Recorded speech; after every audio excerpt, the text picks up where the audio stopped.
제가 읽겠습니다. 데오빌러여, 내가 먼저 쓴 글에는 무릇 예수께서 행하시며 가르치시기를 시작하신부터 그가 택하신 사도들에게 성령으로 명하시고 승천하신 날까지의 일을 기억하였노라.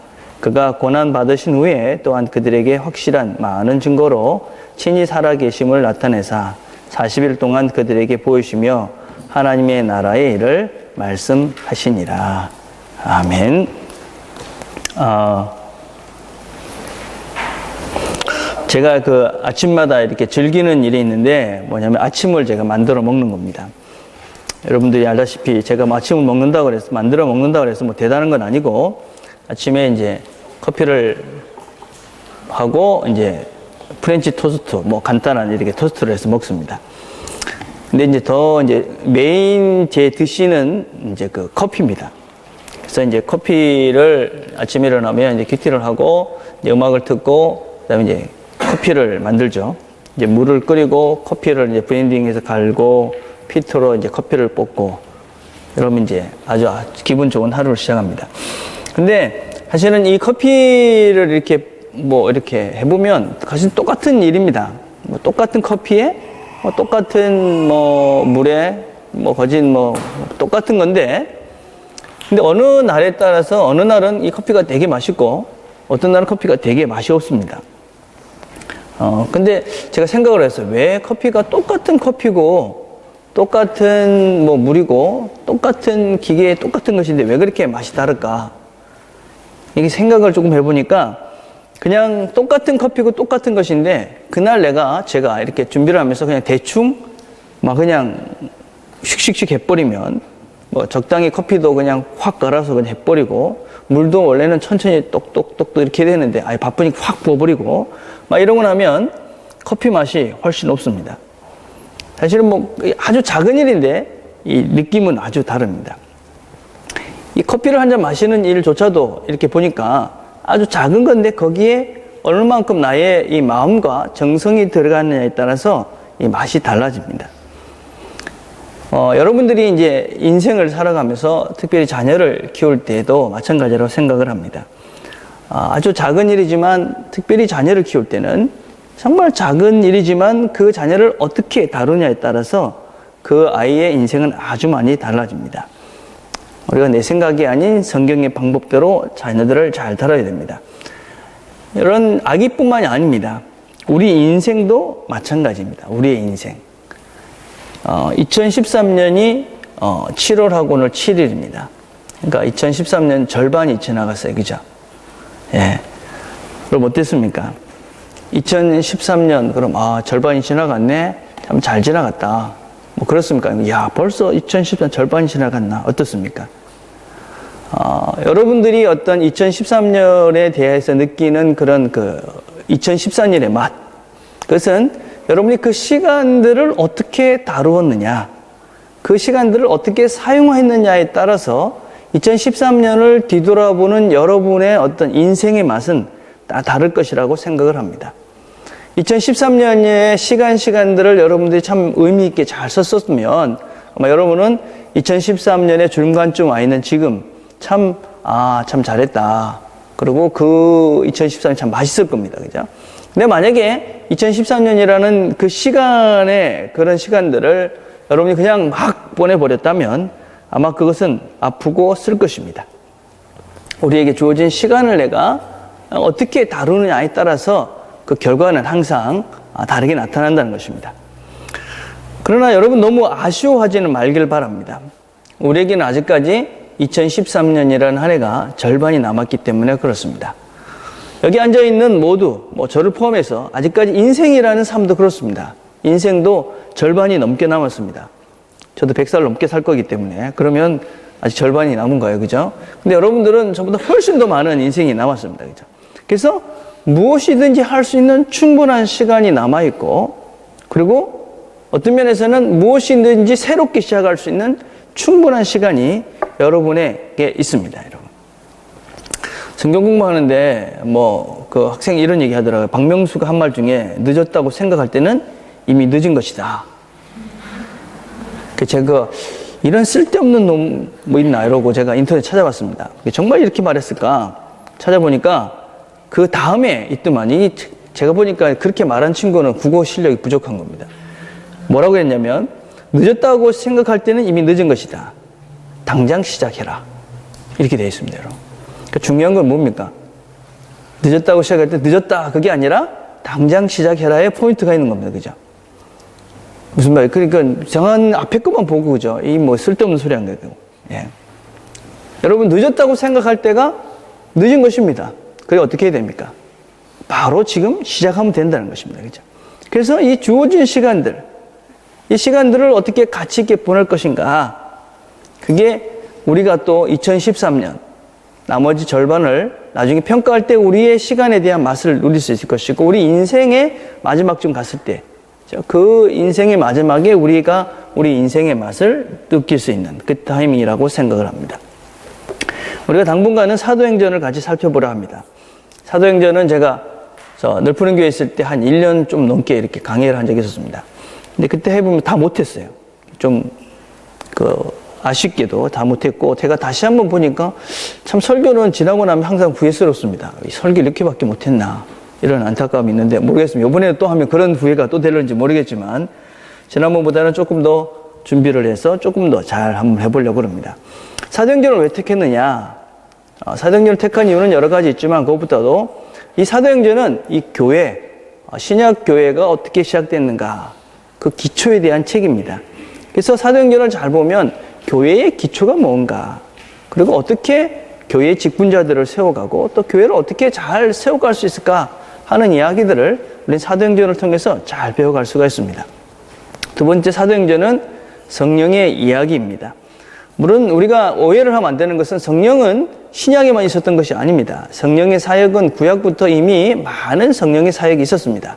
그렇지만 우리 사도행전에 성령의 역사들이 많이 드러날 뿐입니다. 근데 뭐 그렇다고 해서 이 사도행전을 성령행전이다 이렇게 얘기하는 것은 사실 옳지 않습니다. 왜냐하면 성령은 이미 창세기부터 다 사역을 하셨기 때문에 그렇습니다. 그럼에도 불구하고 이 사도행전에서는 성령의 역할을 아주 잘 설명하고 있고 바르게 우리가 이해할 수 있는 근거들이 있습니다. 지금 성령에 대한 이야기들이 많이 잘못된 것들이 있기 때문에 우리가 사도행전을 살펴보면서 성령에 대한 바른 이해를 해보려 합니다. 그 다음에 사도행전은 신약을 읽는데 아주 도움이 되는 책입니다. 신약의 여러 교회들의 이야기가 나오지 않습니까? 뭐 고린도 교회, 뭐 빌립보 교회, 갈라디아 교회, 에베소 교회, 뭐 이런 기타 등등 성경에 나오는 많은 교회들이 이야기가 나오는데 그 이야기에 나오는 그 교회들이 어떻게 시작했는가 하는 내용들이 이 사도행전을 통해서 다 잘 나와져 있습니다. 그래서 우리가 사도행전을 잘 배우면 여러분이 다른 성경을 보는데도 도움이 될 수가 있습니다. 그 다음에 사도행전은 이 복음이 어떻게 확장되어져 가는가 하는 것을 보여줍니다. 요새 교회들이 성장을 해야 된다 그런 얘기를 참 많이 합니다. 근데 성장이 뭔가, 바른 성장이 무엇인가, 바른 성숙이 무엇인가 이런 것들도 사도행전을 통해서 우리가 배울 수 있게 됩니다. 그 다음에 사도행전에 나오듯이 사도행전은 영어로 액츠입니다. 그죠? 그러니까 행동하는 책이다라는 의미를 가지고 있습니다. 여러분 제가 늘 강조하는 것은 우리가 being에 대한 강조를 참 많이 합니다. 우리가 어떤 존재가 돼야 된다. 그러나 그 being과 함께 이 acting이라는 이 두 가지의 것들이 함께 이루지 않으면 being도 acting도 아무것도 아닌 이상한 사람이 되어버립니다. 그래서 어떻게 우리가 바른 존재로서 바르게 행동할 것인가 이런 얘기들을 우리가 사도행전을 통해서 같이 살펴보려 합니다. 자, 이제 본문으로 이제 오늘 1장 1절부터 한번 해봅시다. 데오빌라님, 나는 첫 번째 책에서 예수께서 행하시고 가르치신 모든 일을 다루었습니다. 예, 첫 번째 책. 어떤 책이겠습니까? 성경을 조금 아시는 분들은 첫 번째 책은 누가복음이다. 이런 것들을 아실 것입니다. 그죠? 사도행전은 누가가 쓴 책입니다. 누가는 성경에 두 권의 책을 기록했지요. 누가복음과 사도행전. 그래서 누가복음은 전편이고 사도행전은 후편이다. 이렇게 생각할 수 있습니다. 그래서 주보에 보면 누가가 누군가 하는 것도 나와 있습니다. 여러분 꼭 보시고 누가가 이런 사람이구나. 왜 사도행전을 누가가 썼다고 얘기하는가. 그런 근거가 나와 있고 그 다음에 이제 데오빌라가 누군지도 나와 있습니다. 자, 근데 이 정권이라 할 수 있는 누가복음은 이렇게 시작을 하고 있습니다. 누가복음 1장 1절부터 3절에 보면 우리 가운데서 일어난 여러 가지 일에 대하여 차례대로 이야기를 엮어내려고 손을 댄 사람이 많이 있었습니다. 그들은 이 이야기를 처음부터 그 일의 목격자여 말씀의 전파자가 된 이들이 우리에게 전해준 대로 엮어냈습니다. 그런데 존귀하신 데오빌로님, 나도 모든 것을 처음부터 정확하게 조사하여 보았으므로 귀하게 이야기를 차례대로 엮어드린 것이 좋겠다고 생각하였습니다. 이는 이미 배우신 일들이 확실하게 하는 것을 귀하께서 아시게 하려는 것입니다. 그리고 누가복음 24장 49절은 이렇게 마무리를 하고 있습니다. 보아라, 내가 아버지께서 약속하신 것을 너에게 보낸다. 그러므로 너희는 위로부터 오는 능력을 입을 때까지 이 성에 머물러 있어라. 그리고 예수께서는 그들을 밖으로 베다니까지 데리고 나가서 손을 들어 그들을 축복하셨다. 예수께서는 그들에게 축복하시면서 그들을 떠나 하늘로 올라가셨다. 그들은 예수께 경배하고 크게 기뻐하며 예루살렘으로 돌아가서 늘 성전에서 하나님을 찬양하며 지냈다. 자, 이 이야기는 어떻게 되는 것이냐면 누가복음부터 사도행전까지는 한 권의 책입니다. 근데 중간에 전편이 누가복음입니다. 전편의 마무리를 우리가 어떻게 하고 있냐면 누가복음의 마지막에는 예수님께서 승천하신 기록을 함으로써 누가복음을 마무리합니다. 근데 사도행전의 시작은 예수님께서 승천하시는 그 부분을 다시 한번 언급합니다. 여러분 드라마를 보면 그런 거 있잖아요. 이렇게 드라마 1편 끝나고 2편 할 때 앞에 것을 조금 보여주면서 다시 그 얘기를 시작하지 않습니까? 똑같은 것입니다. 그래서 지금 사도행전 1장 1절에서부터 13절까지는 누가복음에 있는 누가복음 24장의 내용을 다시 한번 리마인딩하면서 전편에 이렇게 끝났다. 이제 후편이 이렇게 시작된다. 이렇게 이야기를 하고 있습니다. 자, 그런데 우리가 먼저 생각할 것이 무엇이냐면 왜 누가는 이 누가복음과 사도행전을 기록했는가 하는 것입니다. 왜 이 두 책을 기록했느냐? 자, 오늘 본문에 읽었던 누가복음 처음에 보니까 뭐라고 얘기하고 있냐면 이미 배우신 일들이 확실하다는 것을 귀하께서 아시게 하려는 것입니다. 그러니까 그동안 이 데오빌라가 이 예수님에 대해서 안 사람입니다. 근데 그것이 되게 혼란스럽습니다. 그 당시 이 누가가 이 글을 쓸 때는 많은 이상한 복음이 많이 있어요. 지금도 여러분 한 번씩 무슨 도마 복음, 뭐 베드로 복음, 그다음에 무슨 바나바 복음, 뭐 이런 복음서들이 많이 지금도 발견이 되지 않습니까? 근데 그 당시에는 더 많았습니다. 예수님에 대해서 쓴 아주 많은 책들이 있었어요. 근데 그런 것들을 보면 뭐 좀 이상한 겁니다. 뭐 전설 따라 삼천리에 나오는 이야기도 있고, 뭐 하여튼 뭐 예수님이 결혼해서 자녀를 낳았다, 뭐 이런 얘기도 있고, 하여튼 오만 얘기가 다 있었어요. 그래서 이제 헷갈리는 것이죠. 그죠? 그래서 누가가 처음부터 이것들을 잘 정리해서 이 데오빌라에게 이 글을 써서 당신이 배운 것을 확실하게 알게 하기 위해서 이 글을 씁니다. 그렇게 이야기하고 있는 것입니다. 요새 우리가 어떤 배움에 대해서, 그죠? 여러분 얼마나 어떻게 생각하는지 모르겠습니다. 그죠? 여러분 잘 배우셔야 됩니다. 바른 것을 배워야 됩니다. 뭐 그냥 흘러다니는 모든 정보가 무조건 맞다고, 특별히 활자화된 것이기 때문에 맞다고 생각하면 여러분이 실수를 참 많이 할 수 있습니다. 정보의 홍수 시대에 우리가 바른 것을 찾는 지혜가, 분별력이 정말 필요합니다. 여러분 박명수 말을 좀 아까 제가 설명을 했잖아요. 그죠? 제가 만약에 듣고 박명수가 그렇게 얘기했대. 그는 진짜 나쁜 놈이야. 뭐 그렇게 쓸데없는 소리를 해. 이러면 제가 어떤 사람이 됩니까? 모자라는 사람이 되는 겁니다. 원래 걔는 그런 의도로 얘기하지 않았는데. 그렇잖아요. 그죠? 자, 잘 전해야 되고 또 정확하게 내용을 파악해야 됩니다. 또 오늘의 지식이 내일이면 또 아닐 수 있다 하는 것도 잘 기억해야 됩니다. 오늘의 새로운 정보가 내일이면 구식이 되는 것도 참 많이 있습니다. 그렇죠? 그래서 여러분들이 어떤 이야기를 할 때 근거와 또 여러분이 아는 것만큼이다 라고 이야기해야 됩니다. 제가 어제 본 신문에 의하면, 제가 늘 얘기하죠. 그죠? 더니던에 대해서 제가 많이 알지 않습니까? 그죠? 근데 3년 전까지는 뭐 이렇게 얘기해야 되는 것이죠. 지금은 어떻게 바뀌었는지 아무도 모릅니다. 더니던 춥습니다. 안 추는지 어떻게 알아요? 모르잖아요. 그죠? 추울 겁니다. 제 경험상. 뭐 이 정도죠. 그죠? 그래서 뭐 하면 안 됩니까? 우기면 안 됩니다. 우기면. 예, 우기지 말고 제가 아는 거는 이 정도입니다. 이렇게 해야 된다는 것입니다.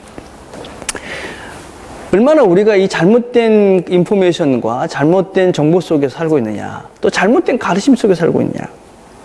예를 들자면 이런 것입니다. 제가 몇 년 전에 이 책을 보니까, 그 책이 아니고 신문에서 어떤 걸 봤냐면, 칫솔질을 너무 심하게 하면 치아가 마모돼가지고 이빨이 상한다. 그런 걸 봤어요. 그래가지고 칫솔을 대수비 부드러운 걸로 살살살살 뭐 이렇게 된다. 그런 걸 제가 봤어요. 그래가지고 한동안 그렇게 했습니다. 근데 얼마 전에 제가 또 신문을 보니까 이런 얘기 있어요. 치과를 찾는 환자들 중에 이를 세게 닦아 치아가 마모됐다라면 칫솔질을 힘을 주지 않고 살살 닦는 경우가 있다. 그러나 치아가 마모되고 깨지는 가장 큰 원인은 강한 칫솔질이 아닌 교합 악력이 뭔지 모르지만 하여튼간에 뭐 그것 때문에 그렇지 않다는 것입니다. 그래서 이게 치아를 살살 닦으면 칫솔질이 제대로 되지 않아서 충치나 치주 질환을 야기해서 치아의 수명을 단축시킬 수 있다. 그래서 뭐라고 얘기하고 있냐면 잇몸이 자주 붓거나 치주 질환을 앓고 있다면 평소 자신 칫솔질하는 강도보다 2~3배 정도 강하게 칫솔질하는 것이 좋다. 제가 이 정보를 가지고 그렇게 해서 실제로 제 느낌에도 칫솔 세게 하는 게 더 시원하잖아요, 그죠? 그 다음부터는 사실은 잇몸 질환이 없어졌어요. 무슨 얘기냐면 잇몸에서 피 나고 이런 것들이 없어졌어요. 그래서 여러분 혹시 뭐 이런 사람은 칫솔질을 좀 강하게 해보십시오. 예, 훨씬 더 치아 건강에 좋은 거 맞지? 예. 제가 웃고 있습니다. 지금 뭐 무슨 뜻인지 잘 모르겠지만 어쩌든지 예. 이 인포메이션도 내일이면 또 바뀔지 모르죠, 그죠? 예. 그다음에 또 이런 것도 있죠. 이번 주에 제가 우리 교회 페이스북에다가 글을 하나 올렸는데 신문 기사를 하나 올렸어요. 옛날에는 인신모 중에 애기 임신하고 난 다음에 뭐 술 한 잔 정도는 괜찮다 그런 얘기들 했습니다, 여러분. 그래서 뭐 분위기 있게 뭐 남편하고 뭐 그냥 와인 한 잔 할 수 있지. 그랬는데 근자에 나온 연구에 의하면은 한 잔도 하면 절대로 안 된다. 왜냐하면 아기가 태아를 임신하고 나면 아기가 아직까지 이렇게 장기가 안 만들어졌잖아요, 그죠? 그럼 뭐 엄마가 술을 먹으면 그 술 기운이 아기한테까지 가는 거예요. 근데 아기는 아직까지 간이나 이런 것들이 형성이 되지 않았기 때문에 그거를 해독할 수가 없는 거예요. 그러니까 아기한테 직접적으로 해로운 영향이 가는 거예요. 그래서 아기를 갖고 절대로 술 먹으면 안 된다. 그게 또 근자에 나온 이야기. 제가 무슨 얘기를 계속하는 것입니까? 바르게 알고 바르게 행동해야지 엉뚱한 이상한 인포메이션을 보고 엉뚱하게 여러분이 결론을 내려서 행동하면 인생이 힘든다는 거예요. 그죠? 여러분, 이제 마찬가지입니다. 신앙의 길이라는 것을 여러분 이해할 때, 우리가 신앙의 길이라는 것은 하나님을 믿는다는 것은 여러분 무슨 그런 인포메이션을 얻고 또 무슨 잠시 뭐 그런 것이 아니죠. 우리가 하나님을 믿는다는 것은 인생이라는 여러분이 100년 동안 살 그 100년의 길을 가는 데 있어서 어떻게 그 길을 걸어갈까 하는 것을 우리가 배워가는 것입니다.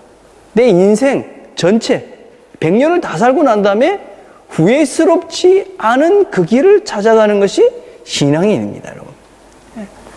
여러분이 그 길을 가는 것이기 때문에 인생은 한 바퀴도 없는 것이기 때문에 그 길을 잘 찾아서 잘 배워서 잘 가지 않으면 다 가고 난 다음에 내가 이렇게 왜 인생을 이렇게 살았지? 그럼 그때는 소용이 없는 것이죠, 그죠? 예. 자, 그래서 이 누가는 이 데오빌라에게 당신이 그 인생이라는 그 긴 길을 가는 데 있어서 바르게 살 수 있는 길을 제공해 주기 위해서 내가 이 글을 씁니다. 그렇게 이야기하는 것입니다. 여러분, 우리도 마찬가지입니다, 여러분. 우리가 성경을 배우는 이유가 무엇이냐? 성경을 배우는 이유는 우리의 인생 100년, 죽을 때까지의 인생을 바르게 살고 올바른 길을 걸어가기 위해서 성경을 배우는 것입니다. 그냥 순식간에 뭔가가 되고 뭐 이런 거 아닙니다, 여러분. 예. 그래서 여러분이 성경을 잘 배워야 되는 이유는 한 번밖에 없는 인생, 우리에게 주어진 매 순간의 이 시간들을 가치 있게 바르게 보내기 위해서 성경을 배우는 것이죠, 그죠? 자, 그런데 누가는 이 두 권의 책을 여러분 그냥 쓴 것이 아닙니다. 그냥 생각난 대로 쓴 것이 아니죠. 여러분, 이 두 권의 책을 쓰기 위해서 누가가 어떻게 했느냐? 누가복음 1절부터 3절까지 보면 우리 중에 이루어진 사실에 대하여 처음부터 목격자와 말씀에 일꾼된 자들이 전혀 그대로 내력을 저술하여 붓을 말한지라 그 모든 일을 근원부터 자세히 미루어 살핀 나도 데오빌라 각하에게 차례대로 써보는 것이 좋은 줄 아느니이다. 정리를 하면 이런 것입니다. 여러분, 누가가 이 성경을 기록한 것은 첫째는 사실을 확인한 것입니다. 누가는 예수님 시대에 있던 사람입니다. 그래서 그것이 정말 그런가 확인을 했고, 그 다음에 목격자들을 또 봤습니다.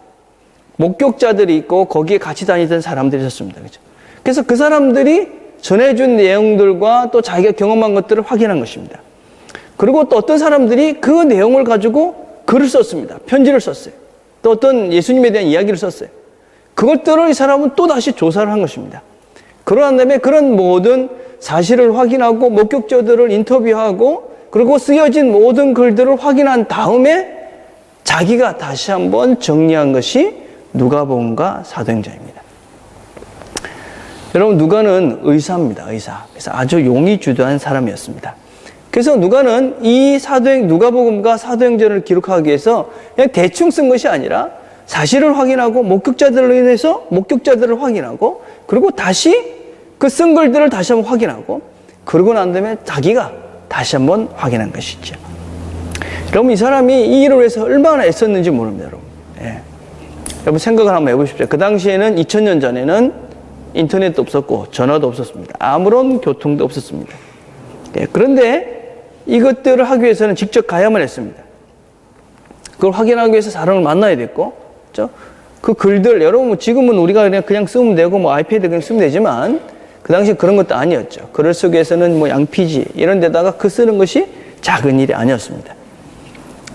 그런데 그 일을 한 것입니다. 이게 얼마나 힘들었는가. 그림을 한번 보면, 여러분, 누가복음은 예수님께서 주로 활동하신 게 이 예루살렘과 이 이스라엘 에어리어입니다. 여기는 100km 이 정도밖에 되지 않는다 그럽니다. 100km 적지는 않죠, 그죠? 여러분, 걸어서 100km를 가려고 그러면 최소한 하루에 20km씩 5일은 가야 됩니다, 그죠? 예, 그러니까 적은 길이 아니에요. 그런데 사도행전은 예수님 이 바울의 행적을 기록한 거예요. 그럼 사도행전은 어떤 행적이냐? 그 다음 한번 보세요. 자, 저 까만 점 두 개가 100km입니다. 그러니까 누가가 이 사도행전을 기록하기 위해서 다녔던 지역입니다. 예, 수천 킬로를 다닌 것이죠, 그렇죠? 왜 그랬을까? 예. 이런 사실이 중요하기 때문에, 그렇죠? 이 데오빌라에게 진실을 가르쳐주기 위해서, 바른 것을 가르쳐주기 위해서 그런 것이죠, 그렇죠? 여러분, 우리의 그리스도인들은 그리스도인의 삶의 목적이 분명히 됩니다, 그렇죠? 여러분의 삶의 목적이 무엇입니까? 여러분의 삶의 목적은 하나님을 닮아가는 것입니다. 아닙니까? 네, 그럼 여러분 그리스도인이 아닙니다. 그죠? 우리의 목적은 하나님, 예수 그리스도를 닮는 것입니다. 예수 그리스도를 따라가는 것입니다. 그리고 우리가 구원을 이루어가야 합니다. 여러분, 구원을 이루어간다는 것은 우리가 늘 얘기했듯이, 그죠? 우리가 그 교회 언약 공동체 안에 들어와서 하나님 나라까지 가는 저 모든 여정이 구원을 이루어가는 것입니다. 이것이 우리의 삶의 목적이죠. 그죠? 자, 이 삶의 목적, 우리가 그리스도를 닮는다 하는 것은 우리가 좀 오해를 하는 것 같아요. 그리스도를 닮는다 이렇게 이야기하면 그냥 예수 믿는 사람들이 예수 믿는 사람들의 목적과 예수 믿는 사람들끼리 하는 언어라고 생각을 하는 것 같아요. 그죠? 근데 예수를 닮는다는 것이 무엇이냐?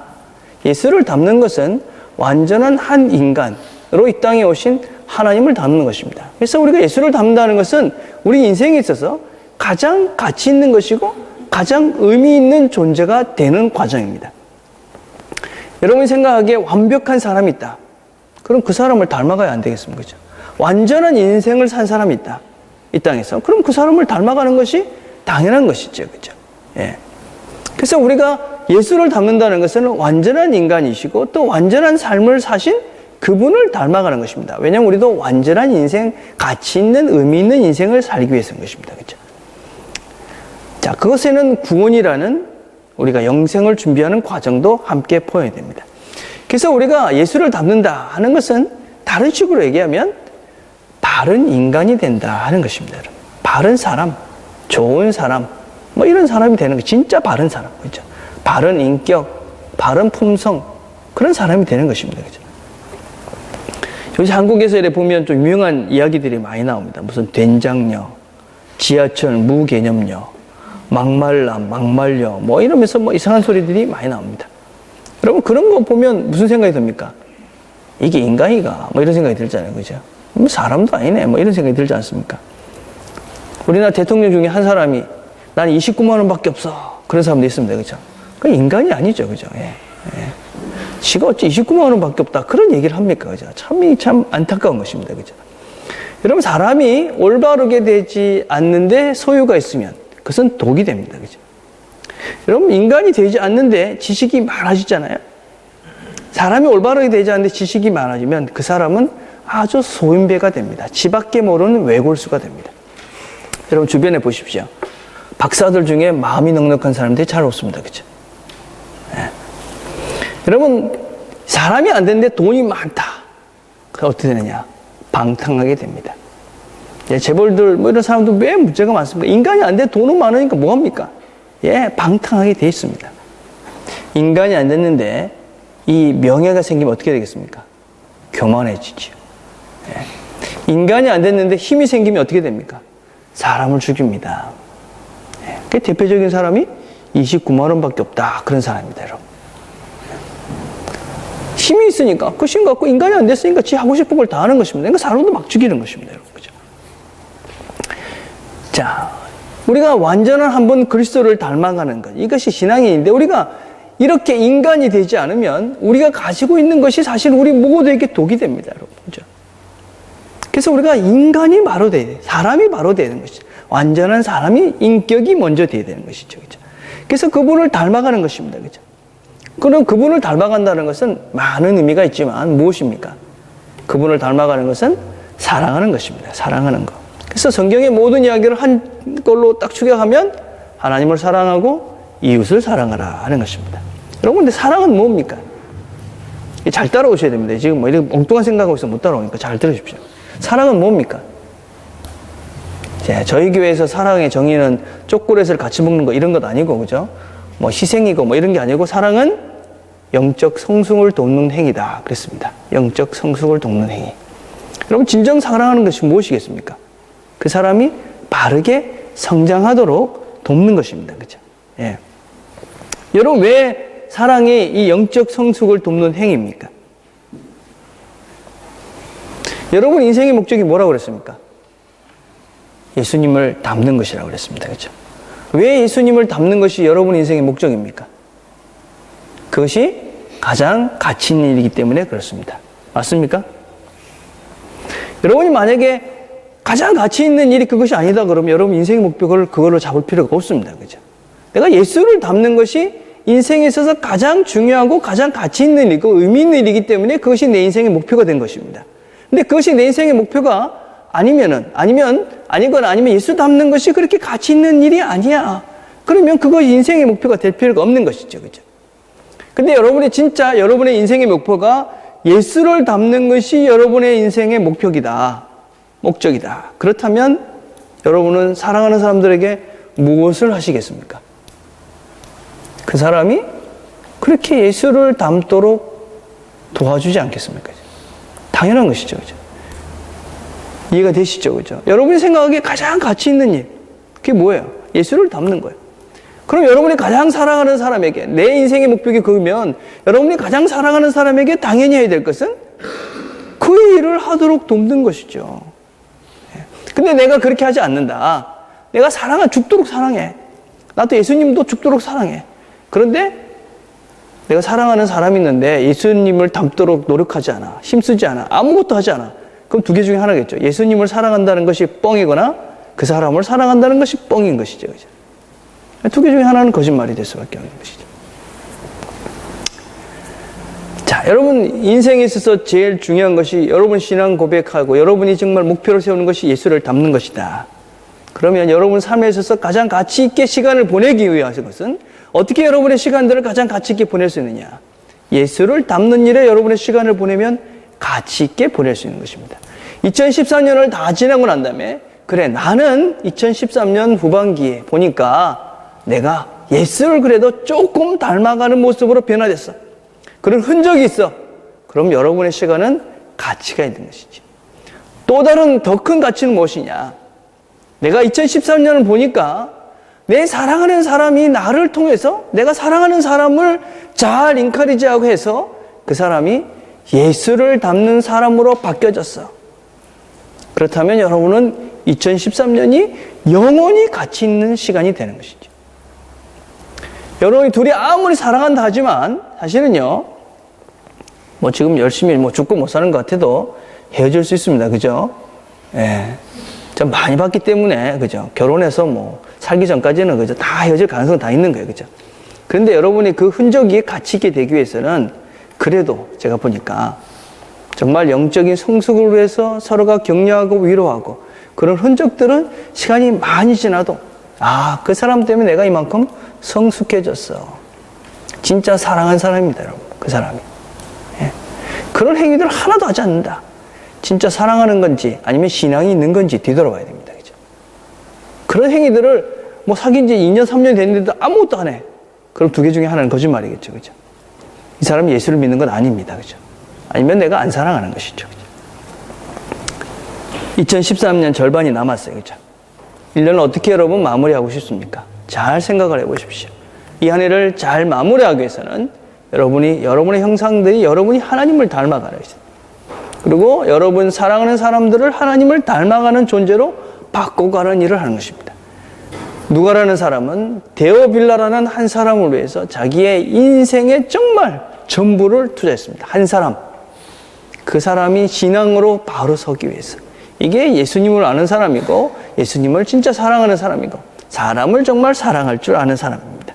여러분들도 그런 사람을 만나고 그런 사람을 찾고 그런 한 해로 2013년들을 마무리하기를 바랍니다.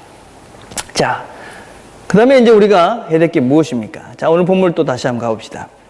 오늘 사도행전 1장 1절을 가보면 데오빌라님, 나는 첫 번째 책에서 예수께서 행하시고 가르치신 모든 일을 다루었습니다. 예수께서는 돌아가신 뒤에 다시 살아나셔서 40일 동안 사도들에게 자주 나타나시며 여러 가지 확실한 증거로서 당신이 여전히 살아계시는 것을 보여주시며 하나님 나라에 관해 말씀을 들려주셨습니다. 그럼 우리가 예수님께서 가신 길들을 따라가는 것이 우리가 예수님을 닮아가는 것인데 예수님께서 가신 일은 무엇이냐? 하신 일이 뭐냐? 아주 성경은 심플하게 두 개를 이야기합니다. 예수님이 하신 일은 죽음과 부활입니다. 또 예수님이 가르치신 것이 있습니다. 뭘 가르쳤느냐? 하나님 예수님이 가르쳐주신 것은 하나님의 나라입니다. 예. 그래서 성경을 보면 우리가 예수님의 어떤 기독교의 본질이다. 그러면 예수의 죽음과 삶입니다.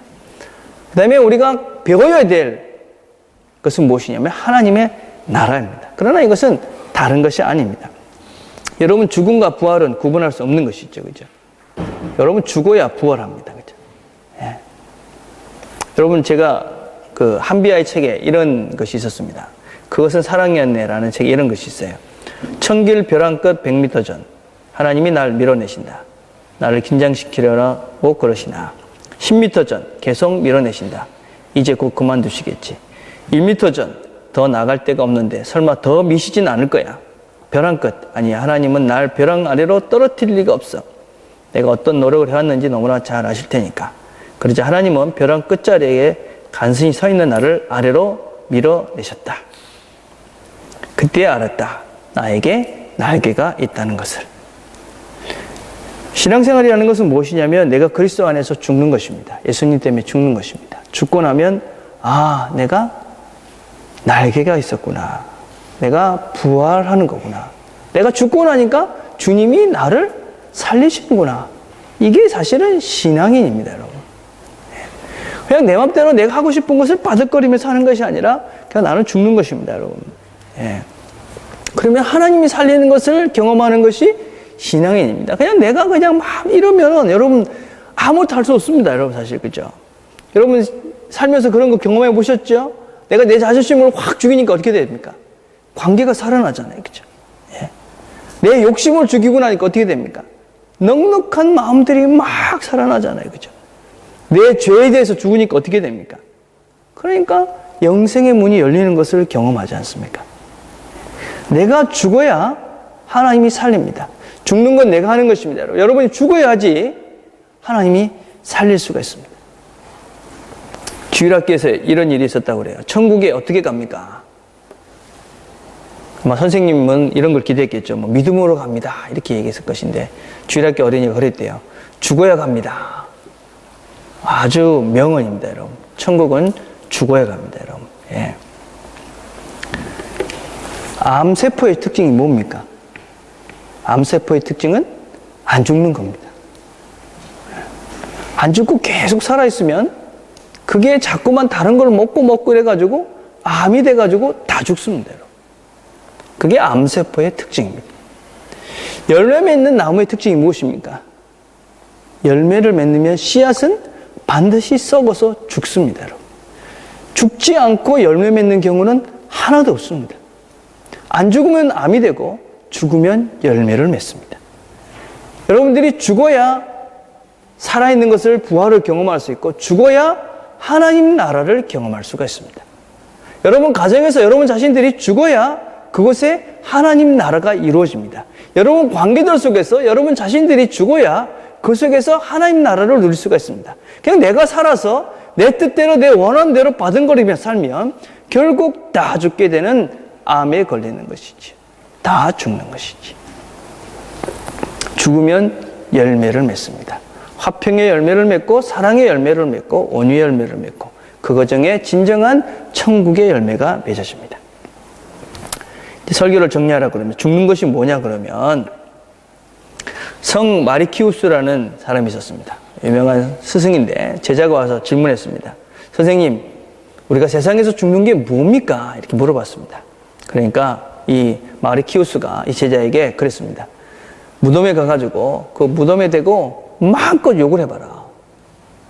예, 우리 사람들 중에 죽는 게 뭔지 궁금한 사람은 여기 무덤 가서 오늘 밤에 한번 해보십시오. 이제 가서 소리를 막 지르고 욕을 막 해라. 그랬습니다. 그런데 그 다음날 이제 왔습니다. 해봤냐? 그러니까 해봤다고. 뭐라 하더냐? 그러니까 아무런 대답이 없었습니다. 그래? 그리고 그 다음날 다시 시켰습니다. 가가지고 칭찬을 막 해봐라. 그래서 또 그날 무덤에 가서 또 가서 칭찬을 막 했습니다. 그리고 그 다음에 아침에 와서 다시 물어봤습니다. 뭐라 하더나? 아무 말도 없었습니다. 죽는 게 바로 그거다. 그랬습니다. 죽는 거는 내가 더 이상 존재하지 않는 것입니다. 저 여러분들이 이거 쉽지 않을 것입니다. 여러분들이 하루 종일 못 죽을 것입니다. 여러분 가정에서 또 여러분의 관계들 속에서 하루의 시간을 정해서 조금이라도 죽는 연습을 하십시오.